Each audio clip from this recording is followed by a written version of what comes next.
Nigerian മയക്കുമരുന്ന് സംഘത്തെ പിടികൂടിയ കുറ്റാന്വേഷണ മികവിന് കാസർഗോഡ് ഡിവൈഎസ്പി CK സുനിൽകുമാർ ഉൾപ്പെടെയുള്ള 4 അംഗ സംഘത്തിന് സംസ്ഥാന പോലീസ് മേധാവിയുടെ ബാഡ്ജ് ഓഫ് ഓണർ പുരസ്കാരം.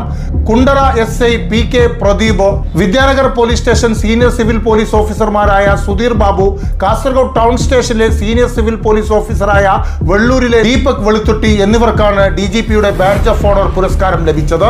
2023 ബാംഗ്ലൂരിൽ നിന്നും കേരളത്തിലേക്ക് മയക്കുമരുന്ന് കടത്തിക്കൊണ്ടുവന്ന ദമ്പതികളടക്കമുള്ള 4 അംഗ സംഘത്തെ പിടികൂടുകയും അവർക്ക് മയക്കുമരുന്ന് ബാംഗ്ലൂരിൽ വെച്ച് വിതരണം ചെയ്ത നൈജീരിയൻ മയക്കുമരുന്ന് വിതരണ സംഘത്തിലെ പ്രധാനിയായ ഒരു നൈജീരിയൻ യുവതിയെയും സംഘത്തലവനായ മറ്റൊരു നൈജീരിയക്കാരനെയും ബാംഗ്ലൂരിൽ വെച്ച് പിടികൂടിയ കേസിലെ അന്വേഷണ മികവിനാണ് ഇവർക്ക് ബാഡ്ജ് ഓഫ് ഓണർ ലഭിച്ചത്.